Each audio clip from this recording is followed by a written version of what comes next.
hard. You didn't want to listen to me. You did say that I for did. a while, yeah. I'm sorry, Skip. I'm sorry. I got the hardest head in the world of sports. You do. Yeah. Yep, You I do. do. I do. We'll have to see about that. And this is Vikings Purple, by the way. Just before we get started, we have a ton That's to get not to. It's Vikings going to work. Purple. This is Purple for the Nope, Vikings not today. mine. So much to talk about. Does Patrick Mahomes or Deshaun Watson have the hotter hand Mahomes, right boy. now? And will we see all-time greatness from Aaron Rodgers at snowy Lambeau Field? But first, we are going to talk Ravens and Titans. According to Fox Bet, Lamar Jackson and the Ravens are 9.5-point favorites against the Titans tomorrow night. As the 1 seed, the Ravens were off last week while the Titans knocked off the Patriots in Foxborough. We all saw that one. And Shannon, who wins this game? You know, Skip, the Ravens have been the best team. I thought they've been the best team, basically, for the last 12, 13 weeks of the regular season. Their quarterback has been the best quarterback, has played the best, basically, from start to finish. He's going to be the MVP. I thought he should have been a unanimous all-pro selection, but 3 guys, led by Bill Polian and a few other guys, thought that Russell Wilson deserved a couple of votes, and that Harris was 47-3. You look at the Ravens offense, I mean, these teams are very similar. They want to run the football. They can throw it. But the question is, who do I trust in a situation like this? I trust Lamar Jackson more than I trust Ryan Tannehill. And even though Derrick Henry ran wild last week, Skip, they only scored 14 points. I think people lose sight of that. They make it seem like the Titans scored 33 points. They scored 14. Even though Derrick Henry had a monster day, they controlled the clock somewhat. I mean, because I think still at time of possession, the Patriots might have had a slight edge. But at the end of the day, I'm going to trust John Harbaugh in this situation a little bit more than I trust Mike Vrabel. Because when you look at it from top to bottom, special teams, I'm going to give the edge to the Ravens. They got the best kicker in football in Tucker. Coke, the punter, is unbelievable. Yep. Their special teams make big-time plays. They don't beat themselves. Defensively, now, they don't have the suffocating defenses of the Suggs and the Reeds and the Ray Lewis era, but they're plenty good enough. Their secondary, they got put 3 guys in the Pro Bowl, so they're solid. Matt Judon can get after the quarterback, but Lamar Jackson is where it starts and stops. Now, we don't know the extent. What is reported that Mark Ingram came back to practice yesterday, but he was somewhat limited, so they still don't know. Gus Edwards get the call.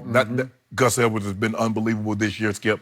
I'm going to take the Ravens, and the only thing that concerns me is that Lamar Jackson signed after last game, so basically it's going to be 3 weeks since he's played meaningful football. With that being said, I'm still taking the Ravens. I like them a lot. I'm going to go 31-20. The Ravens get it done and move on to the AFC Championship. 31-20. So you make a few very valid points. Yet, I am about to go with what I call a head over heart pick. I'm about to listen to my better judgment, to that little tiny voice of reason way back at the back of my hard head. Yeah. This obviously will be the showcase game of the weekend. 8:15, Saturday night, CBS, Tony Romo, Jim Nantz. And I will be rooting like crazy for the NFL's breakout star. And I'm not sure we've ever seen a star break out quite the way Lamar Jackson did this year, because he came off a pathetic playoff game against the Chargers at home last year to a runaway MVP season. And it took you a while, but once we all came around, I mean, he just took this league over this year, correct? Right.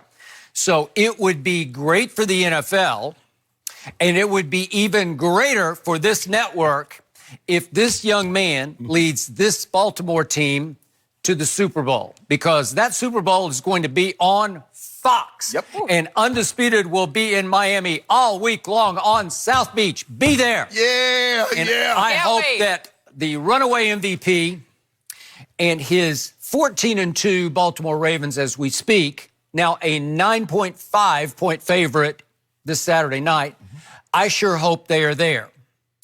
But I am fearing the worst on this one. I got a bad feeling about this game, and I can't tell you how much I hope I'm wrong, but it has nagged me all week long, and I'm going to give in to that little voice of reason in the back of my head.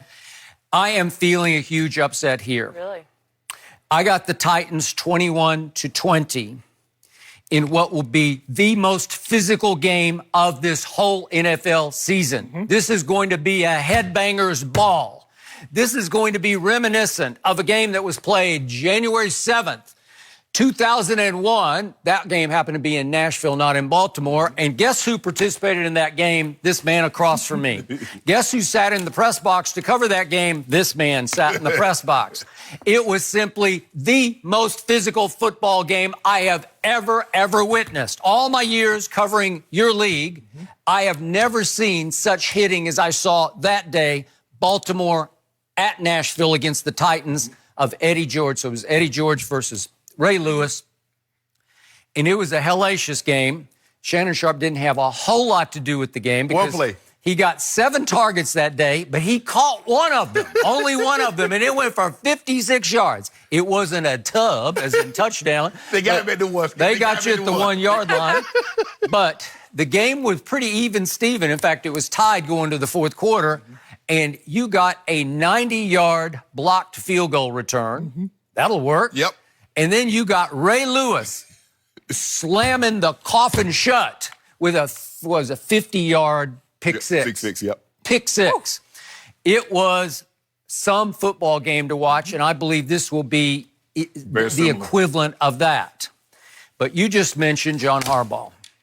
I'm a big John Harbaugh fan. His father was a coach. Obviously, his brother's a very good coach. We could debate that, but he had a very good run in pro football. Sure. And yet, I think we both agreed we didn't love the decision that John Harbaugh had to make at the end of the year.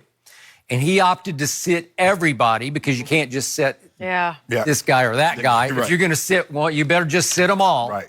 Because you can't handicap those who are on the field. Right.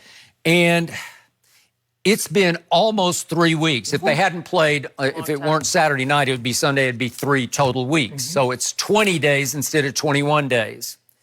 I just think it's too many days, especially for a young quarterback and an offense that was clicking at such a high rate. This young man had become the deadliest passer in the league to me, especially in the red zone, where he makes every perfect decision and quick throw and hits people in the hands. I don't know how he does it. But obviously, to me, he was the best running back until this guy came along last Saturday night in Foxborough. But the point is, I can't get out of my craw and out of my mind what happened to my team in 2016 in a similar circumstance in which they ran away with the number 1 seed in the NFC. I'm talking about Dak and Zeke when they were rookies. And Jason Garrett had to make a call, and so they had a year-ending game that didn't matter at Philly. He did play them for 2 series. He played Zeke no series, but he played Dak for 2 series, and he threw 8 passes, completed 4 of them, and he lost the QBR lead that weekend, that Sunday. So then what happened after they took almost 3 weeks off? I mean, hold on. Aaron Rodgers came into town.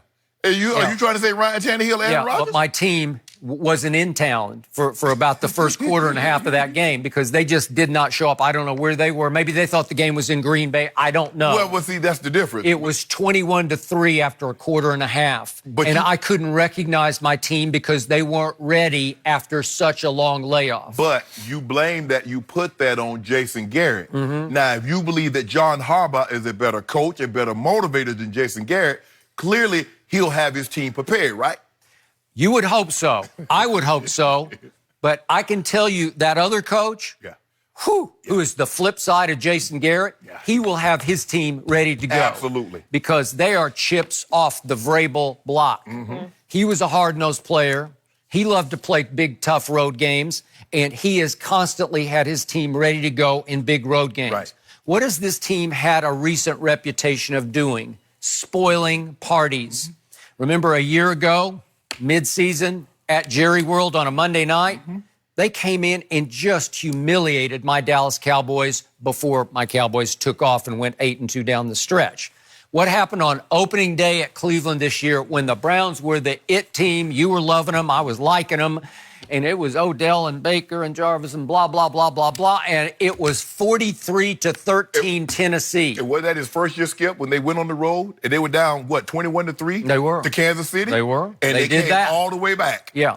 So what did they do? They actually started and sort of ended their year by wrecking teams because 43-13, I think it wrecked the Cleveland Browns. I'm not sure psychologically they ever quite recovered from that. Right. And I believe last Saturday night at Foxborough, I think they ended the dynasty. We're about to find out what happens, but I don't think Tom Brady will be playing in New England next year, and we'll see if Bill Belichick can pick up the pieces, but the pieces were shattered by Vrabel and company. Skip, when you look, these guys, and the thing, people don't, I don't know a whole lot of people remember this, Mike Vrabel started his career in Pittsburgh under Coach Bill Cowher, who's also a heck of a motivator, who's also tough-nosed.